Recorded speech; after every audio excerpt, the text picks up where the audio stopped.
Bonjour à toutes et à tous et merci, merci à l'équipe du centre de m'avoir invité à donner ce webinaire. Bon, je dois admettre que quand j'ai accepté, je ne pensais pas que le 24 mars, nous serions encore en pleine lutte contre cette épizootie, un petit peu dans le sud-ouest, mais beaucoup actuellement dans le Grand Ouest, dans les pays de la Loire et aux portes de la Bretagne. J'aurai l'occasion de vous faire un petit point de situation. Et ce que je vais essayer de faire, c'est de brosser un peu un paysage en expliquant un petit peu d'abord les bases biologiques qui expliquent un petit peu la situation, les risques sanitaires que l'on connaît aujourd'hui, et un petit peu les réponses que l'on essaie d'apporter avec leur intérêt et leurs limites, et quelles sont les perspectives qu'on peut offrir en matière de lutte contre les virus de l'influenza aviaire.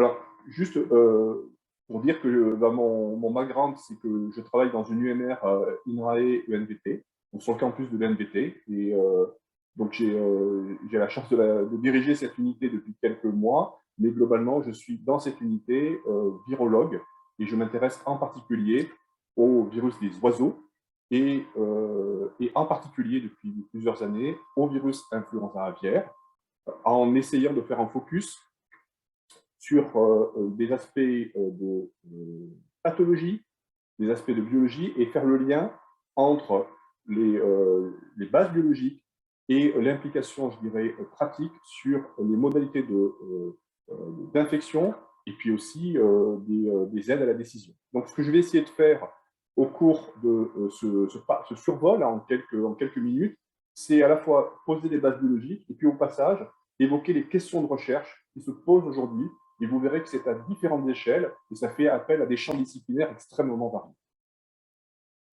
Alors, au commencement, il faut bien repositionner les choses dans leur contexte. Les virus influenza A, sachant qu'il y a plusieurs types de virus influenza, mais les virus influenza A sont ceux auxquels on fait référence quand on parle de grippe d'une manière générale. Et ces virus, d'un point de vue écologique, ils ont, je dirais, un creuset écologique depuis des temps immémoriaux qui sont représentés par les oiseaux aquatiques au sens général, donc en particulier les ancériformes, les canards et les autres ancériformes, mais aussi les carapatéiformes, qu'ils soient migrateurs, sédentaires, marins ou terrestres.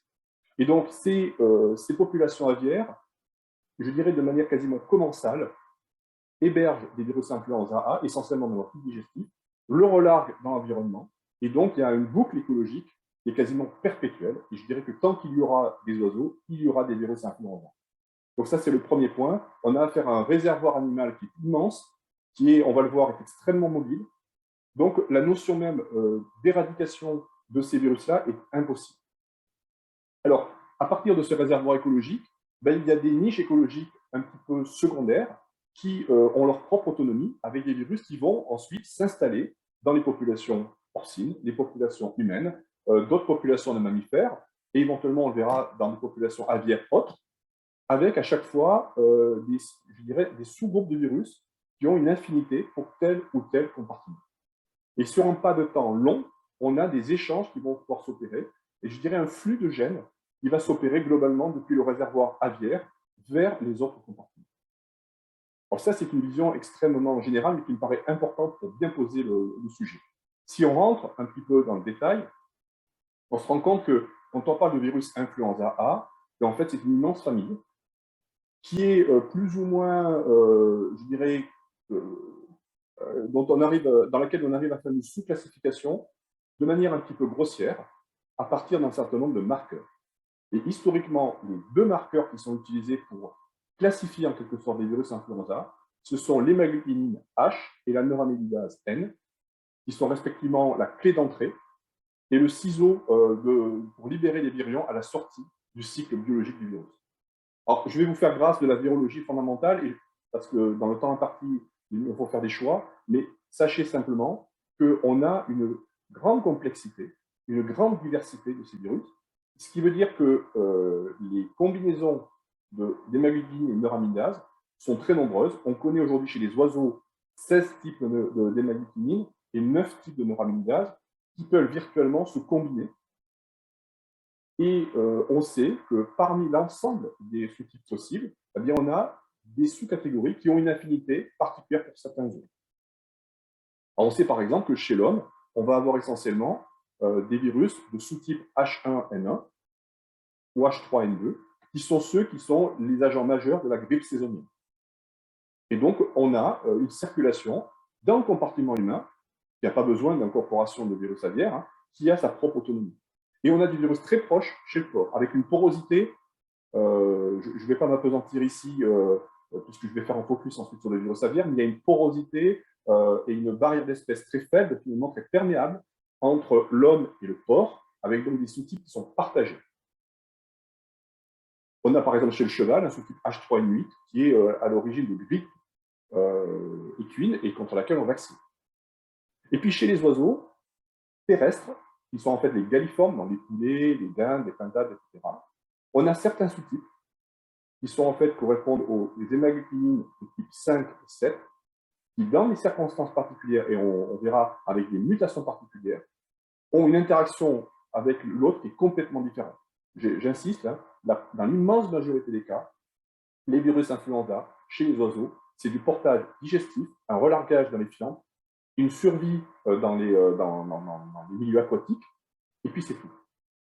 Et l'exception, sur un plan écologique, c'est une interaction beaucoup plus sévère avec des conséquences pathologiques. Alors là-dedans, si je rentre un petit peu dans la complexité, et si je ne pense qu'aux hémagglutinin 5 et 7, qui sont seuls à avoir cette aptitude, ces virus-là, en fait, ils ont deux visages. Il y a le visage, je dirais, banal, qui correspond à celui qui nous concerne aussi, c'est-à-dire des virus qui sont cantonnés dans leur réplication aux muqueuses. Alors pourquoi ils sont cantonnés? Mais parce que la clé d'entrée, qui est l'hémagglutinin, elle a besoin d'être clivée à un moment donné par une protéase cellulaire. Et les virus, je dirais, classiques, ils ont besoin de la trypsine. La trypsine, elle est produite essentiellement dans les cellules épithéliales, les muqueuses, respiratoires et digestives. Ce qui fait que même quand on cultive des virus influenza classiques, on rajoute un petit peu de trypsine pour faciliter la réplication virale. Ça veut dire qu'on a affaire, en règle générale, à des infections qui sont modérées, voire complètement asymptomatiques. Il suffit de l'acquisition de quelques mutations et avec une transition, une insertion de résidus basiques, donc arginine, lysine, près du site de clivage, pour changer drastiquement et je dirais subitement le comportement du virus qui va devenir hautement pathogène. Alors qu'est-ce que ça veut dire? Ça veut dire que ce virus, subitement, il devient sensible aux protéases beaucoup plus répandues dans les cellules de type furine. Et là, on a affaire à une infection qui a atteint tous les territoires. Et ce n'est plus du tout la grippe. Ça ressemble, si vous voulez, si je faisais un parallèle un peu osé, à Ebola, à des infections systémiques qui vont être capables de tuer très rapidement les individus. Et surtout, on a des tailles de population virale beaucoup plus élevées. Ce qui fait que le risque évolutif, on va le voir, est plus élevé avec ces virus. Et ce sont ces virus qui nous concernent aujourd'hui et qui sont à l'origine des épidémies aussi, avec certaines sous-catégories du virus H5 hautement pathogène. Si j'illustre ça, ben à gauche, vous avez un dindon qui est atteint par un virus low path, donc faiblement pathogène, en l'occurrence un virus H6, et donc il a une sinusite et une inflammation des voies respiratoires supérieures. Il peut avoir une pneumonie, il peut en mourir. Donc, on a des virus faiblement pathogènes qui tuent assez fortement, mais il y a une réplication virale qui est extrêmement localisée dans l'appareil respiratoire. À l'opposé, à droite, vous avez une illustration de l'action d'un virus hautement pathogène. Alors vous voyez, au niveau de la crête des barbillons, de l'œdème et puis de la nécrose. En fait, ce sont les vaisseaux qui sont atteints. Et donc, quand je parlais d'Ebola, c'est pas neutre, on a affaire à une inflammation systémique et on a des signes généraux qu'on va retrouver, par exemple, sur la peau, qu'on va retrouver là au milieu, vous avez un œdème et ce qu'on appelle des suffusions, mais des petites hémorragies sous la peau des pattes. On a une atteinte d'une multitude d'organes, je ne peux pas revenir là-dessus, mais on voit qu'on a une multiplication virale sur l'ensemble des organes. On a une atteinte génitale qui fait que, par exemple, vous avez des chutes de pompe et des décolorations des œufs qu'on voit à droite, qui est un des symptômes que l'on voit immédiatement sur les poules pondeuses. C'est un signe d'appel, baisse de consommation, baisse de production, décoloration des œufs et mortalité. Ce sont des choses que l'on voit actuellement dans les élevages qui sont atteints. Donc, des photos que je vous montre sont celles qui ont été faites notamment par mon collègue Nicolas Gued, et on a, je dirais malheureusement, une collection maintenant très riche de tableaux pathologiques chez les différentes espèces aviaires. que ce soit des lancériformes ou que ce soit des galliformes. Mais on voit qu'on a un tableau à la base qui est complètement différent de ce qu'on peut appeler classiquement les grippes qui vont atteindre les mammifères ou certains types d'oiseaux. Alors, l'impact pathologique, il dépend des virus et il dépend des espèces. On sait par exemple que le virus qui nous concerne aujourd'hui, qui nous touche, eh bien en fait, il n'a pas du tout le même impact pathologique chez les poulets, par exemple, ou chez les canards. Et chez les canards, il va entraîner beaucoup d'encéphalie. Donc on a des inflammations d'encéphale et on a des signes cliniques qui apparaissent rapidement et qui sont le signe évocateur pour les producteurs. Vous voyez, ça n'a rien à voir avec ce qu'on peut appeler la grippe. Ce sont des encéphalites qui sont très spectaculaires et qui, d'un point de vue pathologique, quand on fait des autopsies, se traduisent par des inflammations, des œdèmes. Donc on a le cerveau qui est œdémacié avec, vous voyez, un dessin des vaisseaux qui est très très marqué. Et quand on fait des marquages ici avec une technique de RNA-scope, donc c'est de l'hybridation ARN, on a une réplication au niveau des neurones eux-mêmes et très très large au niveau du tissu nerveux. Ce sur quoi je veux insister, c'est que le tropisme, c'est-à-dire la capacité du virus à infecter telle ou telle espèce, tel ou tel tissu, est très dépendant à la fois de l'hôte et du virus. Et on a des mutations, par exemple, au sein même du 2.3.4.4D, qui est le virus qui nous concerne aujourd'hui. Eh bien, on a eu une évolution en quelques années, avec par exemple des atteintes du cœur qu'on observait en 2016-2017 et qu'on n'observe plus du tout, et qui est liée sans doute à des mécanismes évolutifs. Alors, ces mécanismes évolutifs, ils sont très importants pour les virus influenza. Les virus influenza, ce sont des virus à ARN enveloppés. Donc, le fait qu'ils soient enveloppés fait que leur résistance dans le milieu extérieur, elle est modérée, alors que c'est quand même plusieurs semaines à 4 degrés. Dans les effluents, par exemple, les lisiers, les fumiers, on peut avoir pendant 2 mois une survie du virus dans l'environnement. Vous voyez, donc ça peut entraîner des infections secondaires. Mais surtout, ce sont des génomes ARN segmentés. En ARN, ça veut dire qu'il y a un risque de mutation qui est important du fait des erreurs de la RNA polymérase. Et ce qu'il faut noter, c'est que le taux de mutation, le taux d'erreur, est plus élevé, par exemple, que pour les coronavirus. Ça, c'est le premier mécanisme. Ça veut dire qu'il y a en permanence, en fait, quand on fait un séquençage de virus influenza dans un tissu, dans un prélèvement, on n'a pas un consensus, mais on a en fait un nuage de variants. Et en permanence, c'est un processus darwinien qui va donner l'avantage au virus qui a le plus de fitness. Et on a, comme ça, des apparitions de mutants. Mais on a un autre mécanisme qui est encore plus redoutable, qui est lié au caractère segmenté de ce génome. C'est-à-dire qu'il y a 8 segments, et pour une taille totale de l'ordre de 13 kilobases. Et ces segments, s'il y a co-infection d'une même cellule par 2 virus, eh bien, il peut générer un réassortant, qui est en fait un virus chimère, qui par exemple peut changer subitement de neuraminidase ou de certains gènes qui codent pour je dirais les protéines du complexe protéase, qui est en quelque sorte le moteur du virus. Alors, par exemple, nous avions jusqu'à l'an dernier un virus H5N8. Et ce virus, aujourd'hui, a évolué vers un virus H5N1. Ce qui veut dire qu'il a changé la neuraminidase, alors que la plupart des autres gènes ont été conservés. Et en parallèle, on a aussi des mutations qui s'accumulent.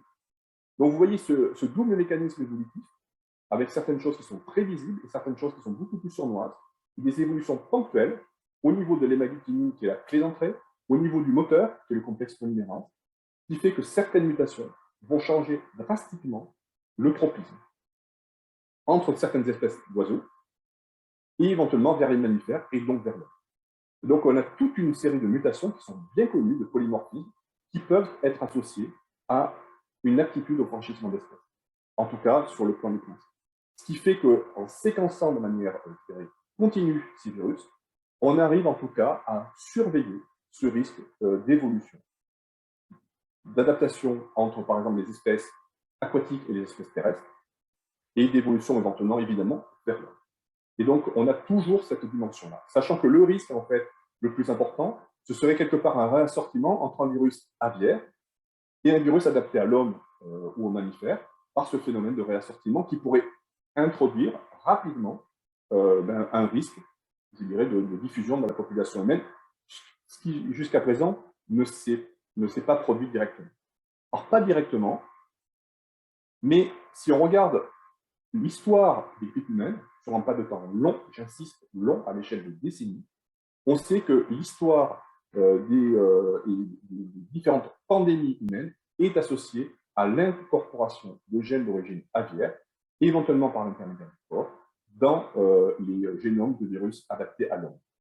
Et donc, les différentes pandémies sont associées à ces phénomènes évolutifs brutaux, tout simplement parce qu'on a un nouveau virus avec, par exemple, une nouvelle hémalutinine, une nouvelle clé d'entrée, qui est complètement inconnue du système immunitaire de la population. Et donc, c'est ce risque évolutif sur un pas de temps long qui est celui qui est le plus préoccupant et qui justifie que très en amont, on fasse un travail de surveillance permanent et de contrôle permanent des populations de virus aviaires. Et j'insiste sur le fait que la circulation à très haute intensité de virus hautement pathogènes pour les oiseaux, même s'ils ne représentent pas de risque direct pour l'homme, génère mécaniquement plus de risques que des phénomènes stochastiques d'émergence de virus adaptés, de mutations ciblées d'adaptation à l'homme émergent. Donc il faut bien faire la différence entre ces phénomènes à très court terme et cette perspective à long terme. Alors, dans une perspective à long terme, on a des virus qui nous concernent aujourd'hui, qui sont certains types de virus H5. Et il faut bien reprendre l'histoire de ces virus, parce que cette histoire, pour moi, elle est très instructive.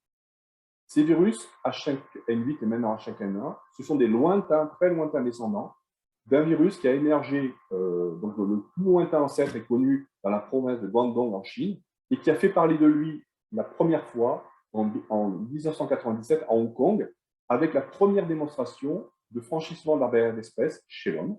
Alors, c'était des cas très ponctuels, mais qui étaient graves et qui ont changé, si vous voulez, la doctrine, la vision que nous avions historiquement, qui consistait à dire que les virus aviaires, c'était une chose, les virus humains, c'était l'autre, et que, je dirais, le caractère zoonotique, c'est-à-dire le risque d'infection directe de l'animal à l'homme, était très faible. On s'est rendu compte que ce n'était plus tout à fait vrai et qu'il y avait, je dirais, une perméabilité de cette barrière d'espèce. Alors, ce qui est important, c'est que ces virus, ils ont émergé en Asie du Sud-Est, ils ont été plus ou moins contrôlés, en fait, pas bien contrôlés, et ils ont continué à circuler. Ils ont eu deux caractéristiques, la caractéristique que j'évoquais de capacité à infecter l'homme, et aussi la capacité à s'installer dans les couloirs de migration, parce que jusqu'à-là, on considérait que seuls les virus faiblement pathogènes pouvaient être hébergés par les virus sauvages, les virus hautement pathogènes apparaissant dans le compartiment domestique. Et donc, on s'est rendu compte que les oiseaux sauvages pouvaient héberger le virus sans être tués par le virus et pouvaient parcourir de longues distances. Et donc, progressivement, on a eu des contaminations de couloirs de migration. Alors, ce phénomène s'est installé en parallèle de mécanismes d'évolution. Ce que je vous montre ici, c'est des arbres phylogénétiques qui montrent, depuis 1996 jusqu'à la fin des années 2010, le foisonnement génétique. Et donc, c'est tout simplement parce qu'au fur et à mesure, vous avez des variants.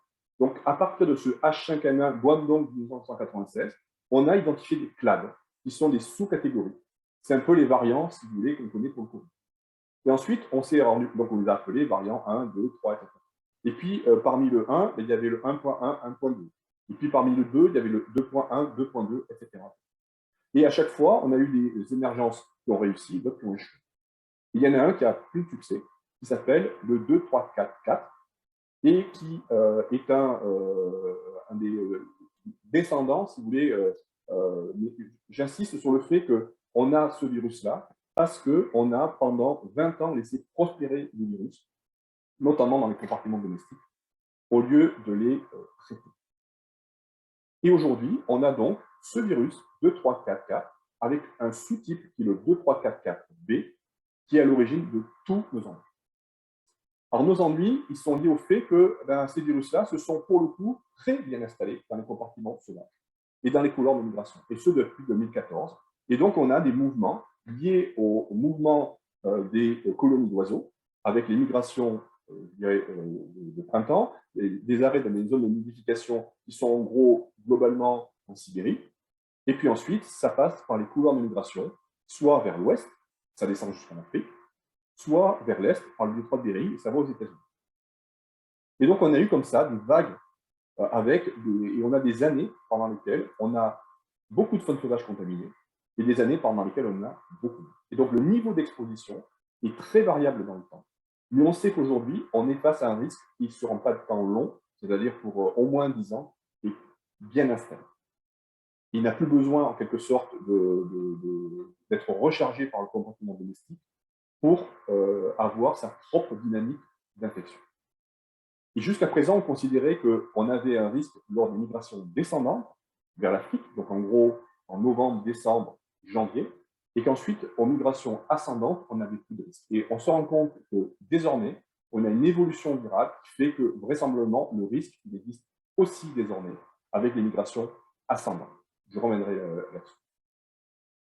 Et donc, on a eu une grande vague épizootique en 2016-2017, qui a été très meurtrière à l'échelle européenne. Vous avez les ronds verts qui correspondent aux foyers domestiques, les étoiles qui correspondent aux foyers sauvages.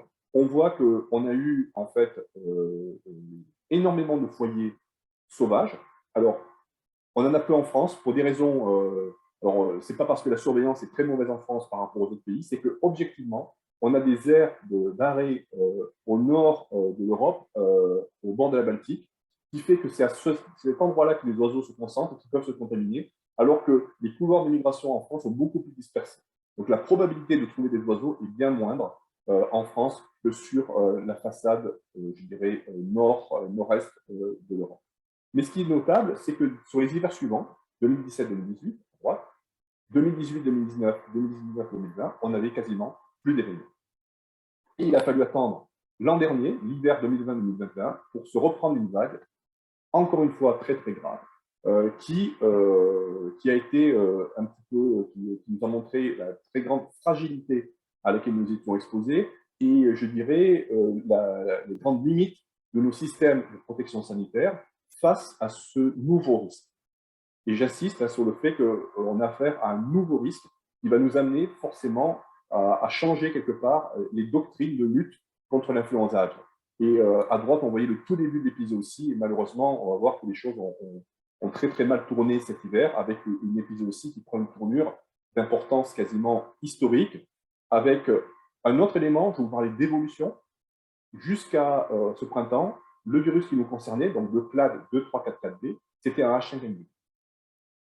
Et en fait, c'est le virus qui apparaît en vert. Et en rouge, on a vu progressivement, au fil de l'été, l'apparition de H5N1, donc avec un changement de néramidase, qui manifestement change un petit peu le tropisme, avec un virus qui garde une affinité chez le canard, mais qui a un petit peu plus d'affinité pour les poulets et les dindes. Et c'est ce qui explique aussi le fait qu'on a une épizootie sans doute un petit peu plus meurtrière cette année en Europe que les années précédentes. Donc vous voyez, un réservoir qui est énorme, qui est extrêmement mobile, et en plus un virus qui n'arrête pas d'évoluer. Alors la situation aujourd'hui, enfin, en date de la semaine dernière, c'est à peu près celle-là. Vous avez les carrés verts qui montrent les foyers pour la faune sauvage depuis le mois d'octobre, et puis les ronds bleus, ce sont les foyers domestiques. Alors l'image est trompeuse. On a aujourd'hui à date quasiment plus d'un millier de foyers en France. On a eu plus de 300 foyers, quasiment 400 en Italie du Nord, très concentrés autour de la plaine du Pô. Et puis d'autres spots en Pologne, en Allemagne, en Hongrie, mais à chaque fois des zones à très haute densité qui ont été concernées. On ne voit pas sur cette carte la Grande-Bretagne parce qu'elle est Brexit, mais elle a été très très touchée cette année. Donc un paysage qui globalement est qui montre une évolution très sévère par rapport aux années précédentes. Et ce que je voulais illustrer ici, c'est qu'on a en plus une incursion aux États-Unis. Et cette incursion aux États-Unis, qui est très récente, qui date d'il y a quelques semaines, elle se fait vraisemblablement avec un virus d'origine européenne qui est passé par l'Islande, Groenland, etc. Et pas du tout par le détroit de Bering comme les années précédentes. Et actuellement, on considère que la plupart des couloirs de migration aux États-Unis sont contaminés. Donc vous avez quelques ronds rouges qui correspondent à des foyers domestiques. Alors, ce qu'il faut savoir, c'est que certains ronds correspondent à 2 millions de volailles. Donc, il faut faire attention aux chiffres.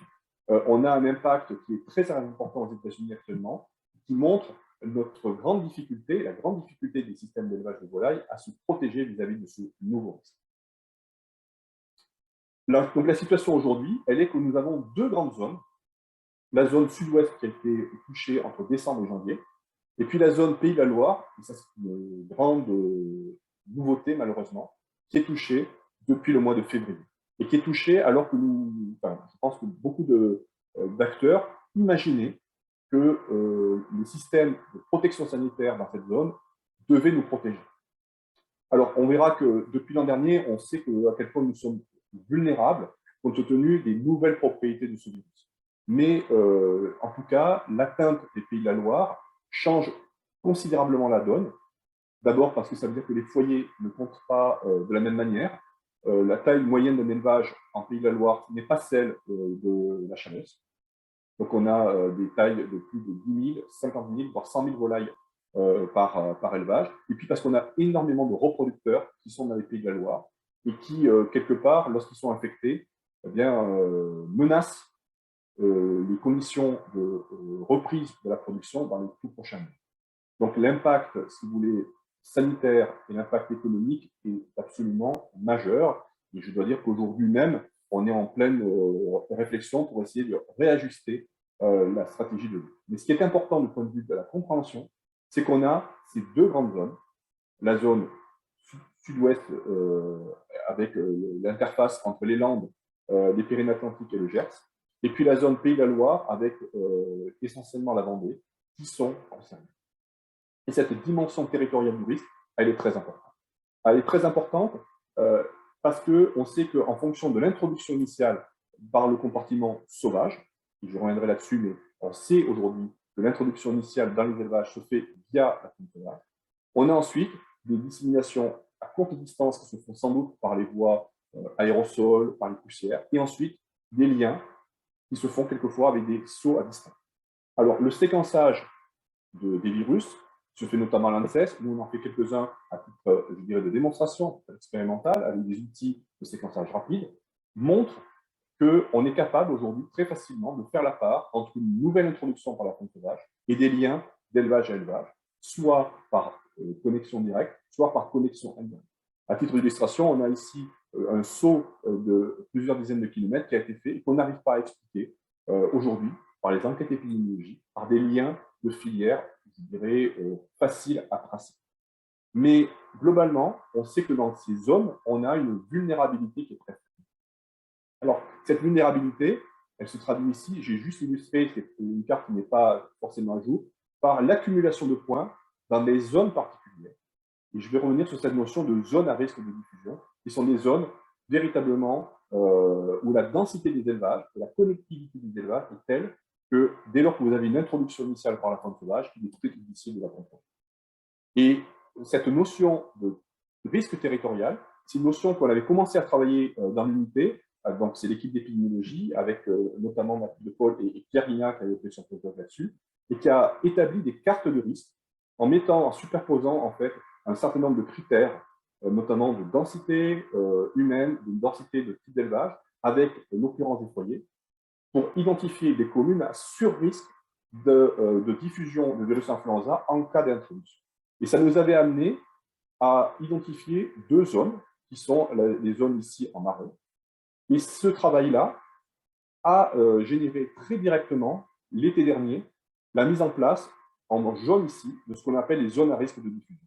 Donc, je pense qu'il n'y a pas beaucoup d'exemples hein, où on a un travail avec une publication qui se traduit de manière assez directe par des mesures réglementaires de définition des zones à risque de diffusion qui ont été inscrites dans le texte. Alors, ces zones-là ont fait l'objet de mesures de surveillance et je dois dire qu'il était compliqué hein, de défendre la position de créer une ZRD dans les Pays de la Loire, sachant qu'il y avait eu très peu de foyers jusque-là.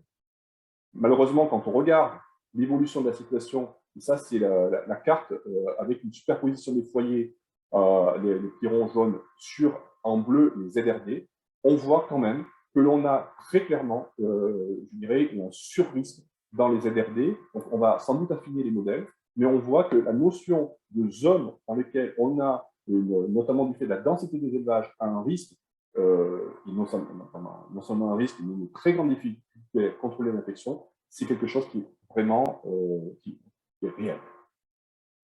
Alors derrière ça, il y a la difficulté à identifier, à serrer les différents risques. On sait qu'il y a un risque d'introduction sur un territoire, et on sait aujourd'hui qu'il est lié clairement à l'introduction par la faune sauvage. On ne sait pas exactement comment ça se passe. Et je dirais le schéma qu'on peut imaginer où on a un oiseau qui se pose sur un parcours, qui fait ses besoins, et les canards ou les poulets qui sont contaminés, c'est un schéma qui est sans doute un peu simpliste. Et on est de plus en plus convaincu qu'il y a une dimension environnemental local qui fait que vous avez une contamination de la zone, et puis sans doute un virus qui rentre par des failles de biosécurité classique, éventuellement par la porte, par le SAS, et qui est introduit dans les zones. Néanmoins, la dimension de risque associé au plein air, de sur-risque associé au plein air, a été travaillée en tant que telle au niveau du risque d'introduction. On verra qu'il y a aussi un risque lié à la diffusion, mais c'est ce risque-là qui a été ciblé, avec des questions qui vont se poser sur la part relative de ce risque-là par rapport aux autres. Ensuite, à partir du moment où vous avez une introduction initiale, il y a un risque de diffusion. Et ce risque de diffusion, il se fait d'une part en proximité. On sait maintenant que la voie aérosol, par les poussières, par les particules très fines, est sans doute efficace. Et ça, c'est un élément nouveau qui n'était pas du tout intégré dans la doctrine de l'influenza. On est plutôt proche des modalités de diffusion de la fièvre afteuse. Il faut reconnaître aujourd'hui qu'on a face à nous un vrai problème de risque énorme de diffusion de virus et de très grandes difficultés à le contrôler. Et puis on a des risques de diffusion à plus longue distance par les transports qui ont été énormément travaillés, sur lesquels il y a énormément de progrès qui ont été faits depuis les années 2007 et 2010. Alors là-dedans, il y a des vraies questions qui se posent sur le cheminement du virus depuis le compartiment sauvage vers les élevages et le risque de transmission une fois que le virus a été introduit. Il y a tout un travail qu'on a porté d'écologie, d'interaction entre les oiseaux sauvages et les élevages. C'est un travail qui a été soutenu par Chloé, qui a soutenu sa thèse la semaine dernière, et qui introduit, qui implémente à la fois des approches d'écologie et des approches de microbiologie. Et ce qu'on peut dire aujourd'hui, c'est qu'il y a peut-être un rôle de l'avifaune commensale qui peut faire servir de pont, mais on n'a pas réussi à le mettre véritablement en évidence. Par contre, ce qu'on voit, c'est qu'il y a des liens directs et indirects de filières qui sont très importants. Et encore une fois, essentiellement dans les zones à haute densité. Et alors, on a clairement des situations dans lesquelles on a à l'évidence des interactions, là ce sont avec des aigrettes, et donc effectivement les éleveurs font un focus là-dessus et nous demandent systématiquement de faire des investigations là-dessus. À date, on n'a pas réussi, pour être tout à fait honnête, à mettre en évidence un rôle clair de cet avifaune dans le patron de diffusion. Alors néanmoins, il y a des mesures de précaution qui ont été prises, et qui ont été prises à l'échelle nationale et internationale, qui paraissent raisonnables, qui consistent à restreindre cette interface. Donc pour les restreindre, on a des interdictions, des restrictions de points d'abreuvement et d'eau et d'alimentation sur les parcours. Et puis on a, lorsque on sait que les couloirs de migration sont contaminés, un grading dans les mesures de restriction avec, en fonction des niveaux de risque, soit des restrictions uniquement dans les zones à risque particuliers, alors ça c'est le jargon français, les LRP sont des zones en fait humides, où on considère qu'il y a un sur-risque de contact avec la faune sauvage. Et puis lorsqu'on considère qu'il y a un risque élevé parce qu'il y a des foyers qui sont déjà déclarés sur le territoire, on passe à risque élevé avec claustration totale. Alors effectivement, ces mesures-là, elles peuvent ensuite avoir des alternatives avec des systèmes qui ont été imaginés, qui sont plus ou moins efficaces, de volières, en bas de jardins d'hiver, qui permettent de donner un tout petit peu plus d'espace aux animaux tout en les protégeant. Ce sont des systèmes qui historiquement sont très développés en Europe du Nord.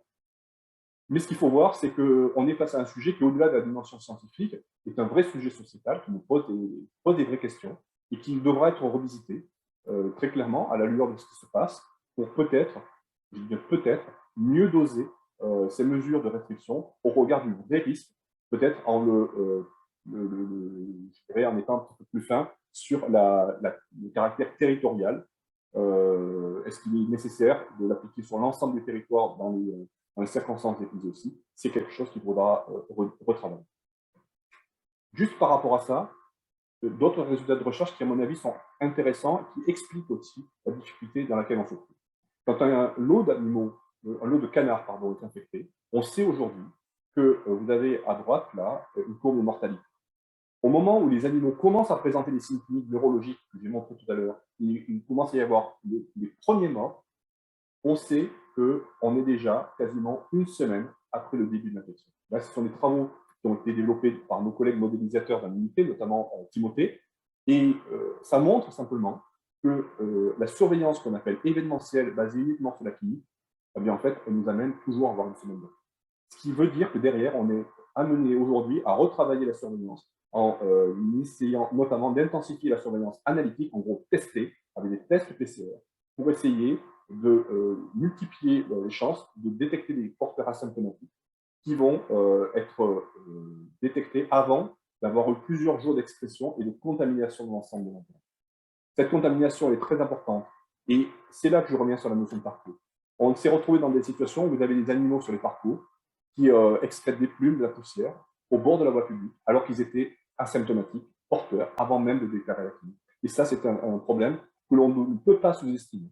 Ça veut dire qu'au-delà de la précaution, la protection vis-à-vis de l'introduction, il y a aussi une protection vis-à-vis de la diffusion. En tout cas, chez le canard, il faut que l'on prenne en compte lorsqu'on est en phase d'épizootie.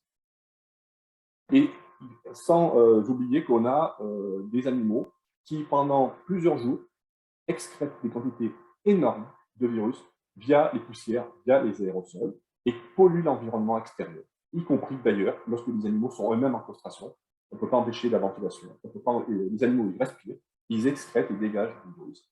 Et vous avez des poussières partout, sur les vêtements, sur les véhicules, y compris de véhicules qui n'ont rien à voir avec les filières habituelles, et qui peuvent éventuellement transporter le virus à une certaine distance. Et donc, c'est cette réévaluation du risque qu'on est en train de faire. Il y a tout un travail qu'on a porté sur la dissémination par les poussières et les aérosols et qu'on est en train de publier. C'est un travail de thèse de Fabien dans notre équipe et qui, je pense, va amener à réévaluer ce risque de diffusion à distance par les poussières. Alors, au final, vous voyez, un élevage avicole, quelle que soit la situation, c'est un élevage qui est extrêmement connecté. Même les éleveurs qui se disent autarciques, c'est-à-dire en filière courte, et qui ont très peu de transport d'animaux, eh bien, ils ont quand même des voisins. Ils reçoivent quand même des animaux. Ils ont des amis. Ils ont un réseau de connectivité. Ils ont éventuellement des animaux de compagnie qui vont éventuellement pouvoir diffuser de la poussière à droite à gauche. Et on se rend compte de l'immense difficulté que l'on a à sécuriser la situation face à ce nouveau risque. Et c'est d'autant plus vrai que les pratiques de biosécurité, qui consistent essentiellement à zoner, c'est-à-dire à séparer les zones professionnelles de la zone d'élevage, sont des pratiques qui sont, je dirais, relativement nouvelles, notamment dans certains types d'élevage de volailles. Et il y a tout un travail qui a été porté, cette fois-ci, à l'interface entre l'épidémiologie et les sciences humaines et sociales, avec une collaboration qu'on porte avec un collègue du Canada et la thèse de Mathias, qui a été soutenue il y a quelques mois, et dans laquelle, là, on change complètement de registre et on s'intéresse véritablement aux déterminants de l'observance, c'est-à-dire de l'application des mesures de biosécurité. Qu'est-ce qui fait qu'un éleveur va effectivement respecter les modalités de franchissement d'un sas, va effectivement respecter les protocoles de méthodologie. Et on se rend compte à la grande diversité des profils, y compris des profils psychologiques, qui ont un impact important sur la capacité et la volonté des éleveurs à appliquer ou pas les mesures de biosécurité. Quand je dis ça, je reconnais aussi que compte tenu de ce que j'ai évoqué sur le nouveau risque, on a une limite de ce système-là. C'est-à-dire que je ne peux pas dire aujourd'hui qu'une application stricte des mesures de biosécurité dans les zones à risque de diffusion permet à elle seule de bloquer la circulation grave. Ce n'est plus vrai. Alors, néanmoins, ces mesures restent tout à fait utiles, elles sont nécessaires, mais il faut en reconnaître les limites. Alors, au final, vous voyez qu'on est face à un risque qui est multiple, un risque d'introduction, vis-à-vis duquel on essaye de mettre en place des mesures de freinage, on va appeler ça comme ça.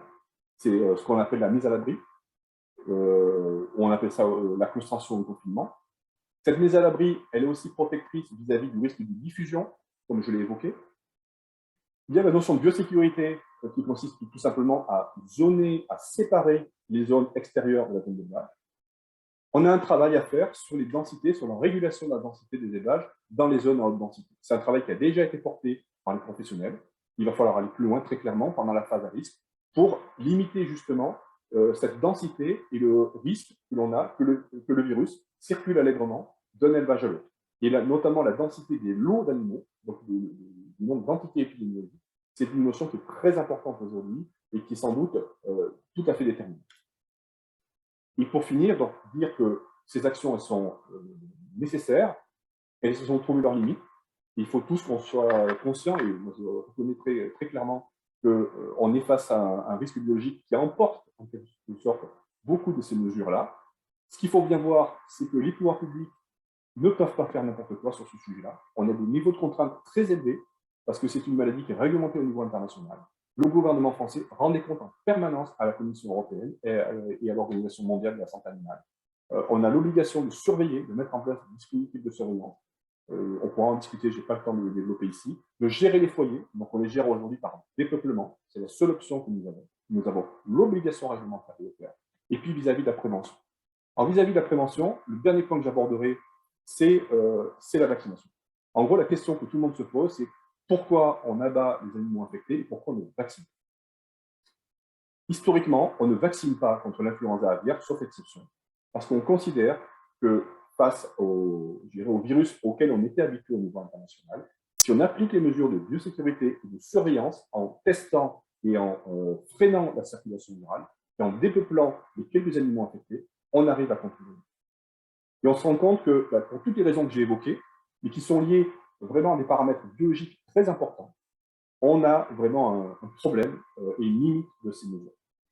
Et donc, l'an dernier, face à l'épisode aussi 2020-2021, il y a une décision stratégique qui avait été prise par le gouvernement qui consistait à ouvrir la porte à la stratégie vaccinale. Ça a été inscrit dans la feuille de route. Donc, ça ne date pas d'il y a quelques semaines, ça date de l'an dernier. Donc, un travail a été développé consistant à évaluer la faisabilité d'une stratégie vaccinale, en sachant que le point de départ de la réflexion, c'est que nos partenaires, je dirais, commerciaux sont extrêmement sceptiques et ont une vision extrêmement négative de l'utilisation de la vaccination, qui consiste souvent, dans certains pays en tout cas, à masquer la circulation à bas bruit du virus avec une protection partielle. Donc il faut absolument, si on veut que ça marche, démontrer la capacité à bloquer la circulation virale, être capable de détecter des lots vaccinés, des lots infectés par des surveillances intensifiées.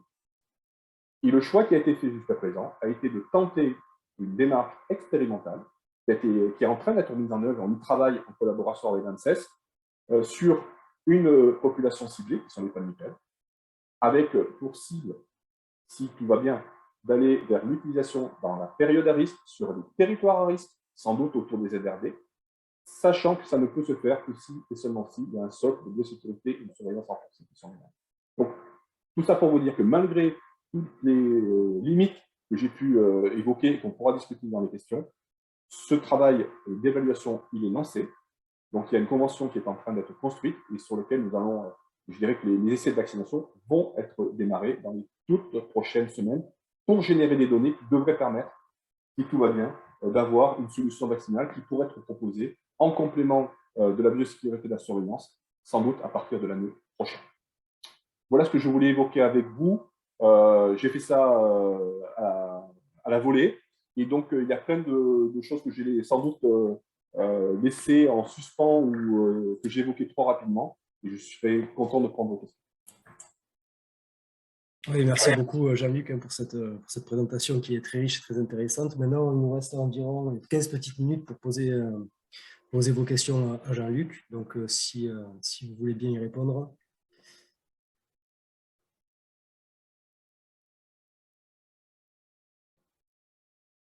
Alors, je vais essayer de voir. Oui, je vois une question sur la circulation sur les oiseaux, je dirais les oiseaux commensaux en milieu urbain, etc. C'est ce que je vois dans le chat, hein, et notamment les pigeons. Aujourd'hui, alors ce qu'il faut savoir, c'est que entre les grands ordres d'oiseaux, il y a des sensibilités qui sont très différentes, et les pigeons et les colombidés ne sont pas réputés pour être des espèces très sensibles. Donc normalement, ce ne sont pas des bons clients pour les virus influenza. Après, il y a des exceptions, mais aujourd'hui, normalement, ce ne sont pas des populations dans lesquelles les virus hautement pathogènes sont censés circuler, je dirais, de manière pérenne. Il y a vraiment que des circulations accidentelles. Je dirais globalement, honnêtement, le risque il est plutôt faible. Ce que l'on voit quelquefois, ce sont des mortalités d'oiseaux exposés aux élevages, donc qui sont quelque part victimes. Notamment, c'est le cas des corvidés ou de certains goélands, etc., qui vont faire de la prédation sur les cadavres et qui sont punis par là où ils sont pêchés. Mais je ne crois pas vraiment, pour être tout à fait franc, à ce que ça joue un rôle important dans l'épidémiologie, en tout cas dans le risque.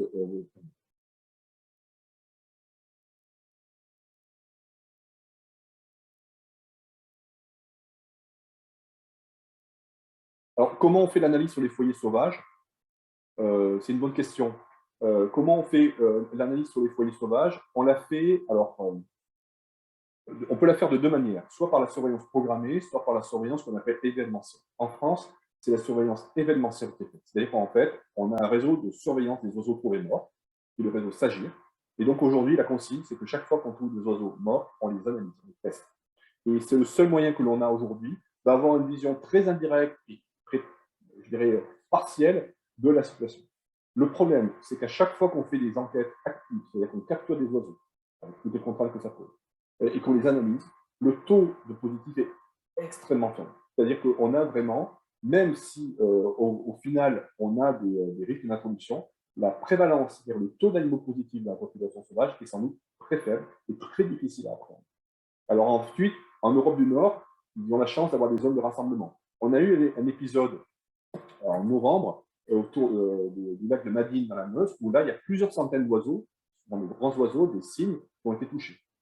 Mais par contre, il est beaucoup plus difficile, notamment, de comprendre ce qui se passe sur les petites espèces, qui en plus font l'objet de prédation. Dès que ça meurt, ça tombe, ça reste très très peu de temps. Donc, pour être tout à fait franc, on a une vraie boîte noire sur ce comportement-là.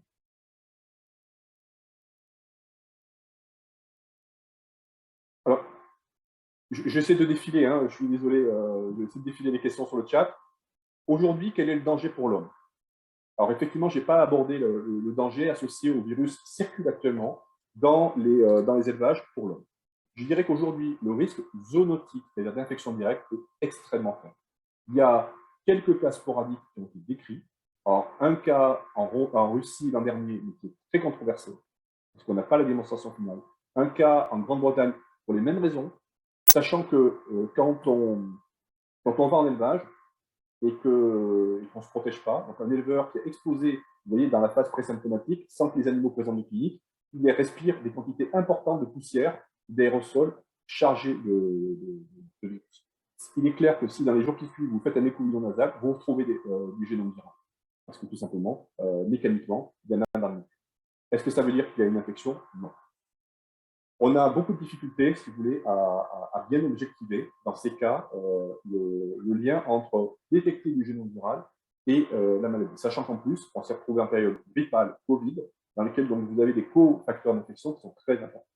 Moralité aujourd'hui, l'analyse de risque qui est communément faite par les agences d'évaluation du risque, c'est que le risque associé au 2, 3, 4, 4D, chez l'homme, risque zoonotique direct est très faible.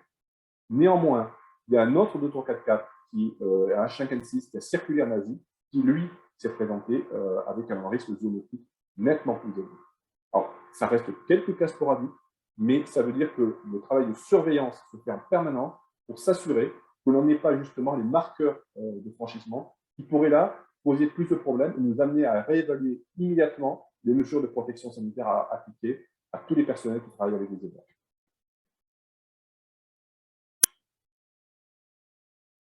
Alors, la question sur la répartition des élevages sur le territoire, elle se pose.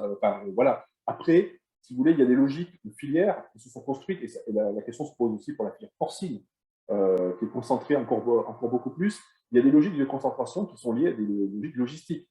Je rappelle qu'une des contraintes, c'est de baisser les bilans carbone, c'est de baisser les contraintes de transport. Et donc, plus vous étalez les élevages, plus vous allez augmenter tous les coûts et l'impact environnemental associé au transport. Donc, il y a des logiques de filières qui se sont construites autour de certains bassins.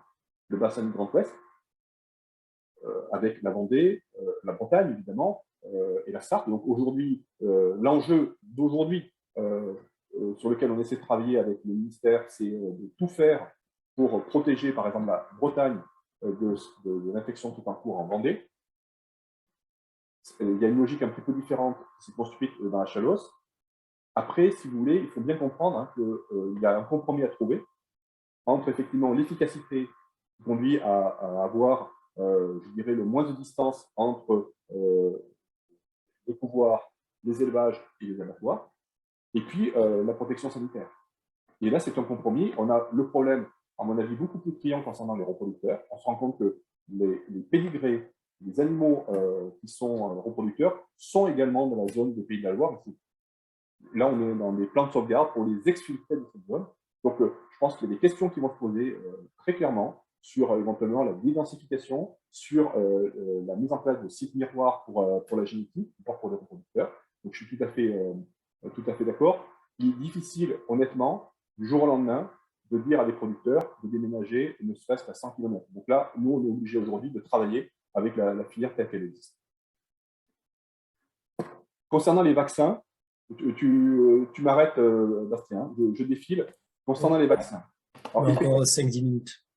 Concernant les vaccins, ce que je peux dire, c'est qu'effectivement, les vaccins qui sont testés sont des vaccins qui font appel à de nouvelles technologies par rapport aux vaccins qui existent actuellement, qui ont été utilisés jusqu'à présent. Jusqu'à présent, les vaccins qui ont été utilisés et qui sont d'ailleurs les seuls qui sont enregistrés aujourd'hui sont des vaccins inactivés. C'est-à-dire qu'on produit le virus, on le cultive sur œuf, embryon ou cellule, on l'inactive et on l'administre.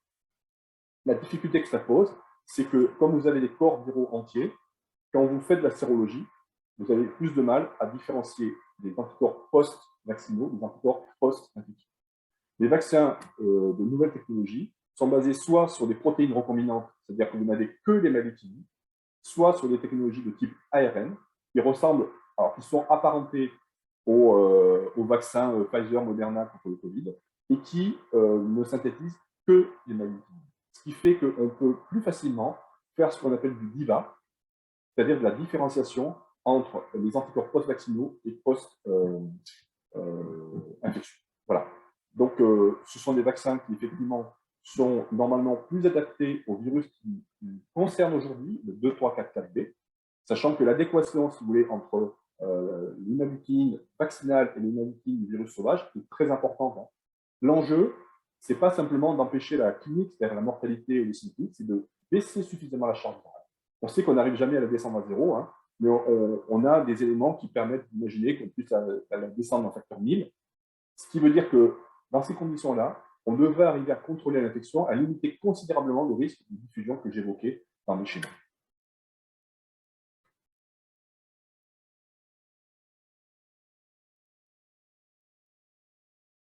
Alors, le sujet du bien-être animal, il concerne, si vous voulez, alors il nous concerne à plusieurs titres.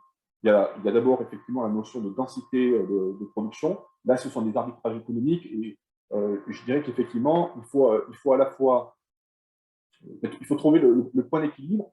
Et je dirais que ce risque-là va forcément, mécaniquement, amener les filières à bouger un petit peu le curseur dans leurs arbitrages de structuration. Ensuite, on a un autre sujet qui est le dépeuplement.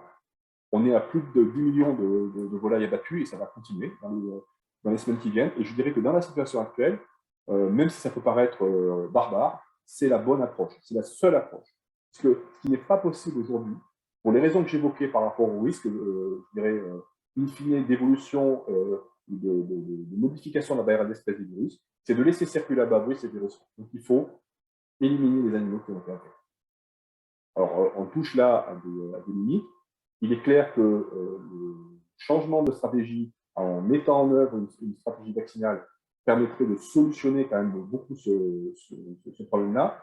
Mais j'insiste sur le fait que ce changement de stratégie ne peut se concevoir que si s'accompagne vraiment d'une stratégie de surveillance très adaptée et qui va avoir aussi un coût.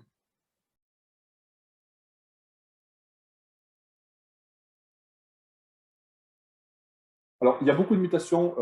Il y a une question qui est posée sur le virus mute très rapidement et donc il y a beaucoup de mutations en parallèle.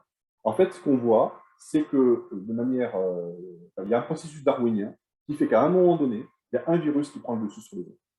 Et on le voit d'ailleurs, on le voit avec le Covid. Hein, vous avez un mutant, un variant qui prend le dessus sur les autres parce que à cet endroit, à ce moment-là, c'est lui qui a le plus de fitness, qui a le plus notamment, en l'occurrence, de capacité à infecter un spectre beaucoup plus large d'espèces bovines. Et donc, effectivement, on a eu un chiffre très spectaculaire, une disparition du H5N1 quasiment, avec une apparition du H5N1. Et depuis quelques jours, il semble qu'il y ait des évolutions sur un gène non structural du virus qui pourrait aussi amener à une légère évolution des propriétés biologiques du virus.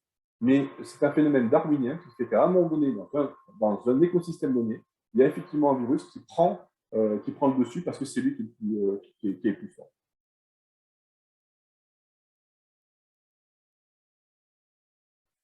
Alors, le risque de diffusion par aérosol, alors effectivement, il est compliqué à maîtriser.